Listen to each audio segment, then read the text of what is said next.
આપણા ગાઈડિયા કહી ગયા છે ને કે જેટલી હગવડ એટલી અગવડ. તો હાલ જ એવો કિસ્સો થયો, મતલબ કે જસ્ટ હું બચી ગયો 14,000ના નુકસાનથી. સાયબર ફ્રોડ એટલા થઈ રહ્યા છે કે મને એ વિચાર આવ્યો હું બચી ગયો.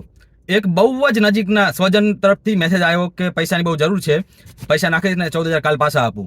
હવે એ એટલા નજીકના છે કે અહીંયા ના પાડવાનો મારા પાસે ઓપ્શન નહોતો, એટલો વિશ્વાસુ વ્યક્તિ છે. એટલે મેં વિચાર્યું કે નાખી દઉં, પણ પછી મેં વિચાર્યું કે આટલા બધા ફ્રોડ ચાલી જાય, કદાચ આ ફ્રોડ તો નહીં હોય ને. તો મેં બહાનું બનાવ્યું કે નથી, મારા પાસે અત્યારે ખાલી પૈસા છે નહીં, મારા ભાઈ પાસે લઈને તમને આપું. પછી મેં તાત્કાલિક સામે ફોન કર્યો કન્ફર્મ કરવા કે એ જ વ્યક્તિ છે ને.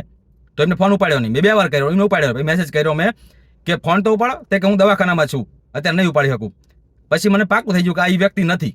એટલે પછી મેં એમના પતિને ફોન કર્યો કે ભાભી પૈસા માંગે આવી રીતે, સાચી વાત છે, તમને જરૂર છે પૈસાની તો મોકલું.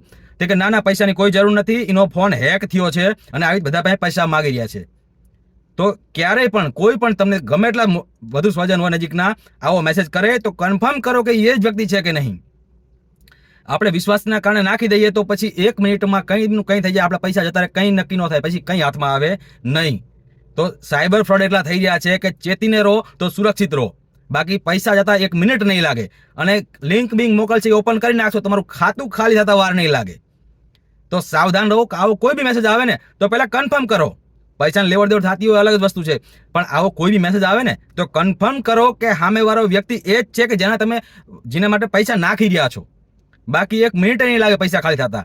એવું પણ બની શકે કદાચ ફોન ખોવાઈ ગયો હોય અને ફોન કોઈક બીજાને મળે અને પૈસા લેવા માટે આવા મેસેજ કરે. તો એ કન્ફર્મ કરો ક્યારેય પણ. હાલ હું 14,000ના ખોદામાં આવતા રહી ગયો છું, બાકી 14,000 જતા રહ્યા હોત મારા. તો સાવધાન રહો.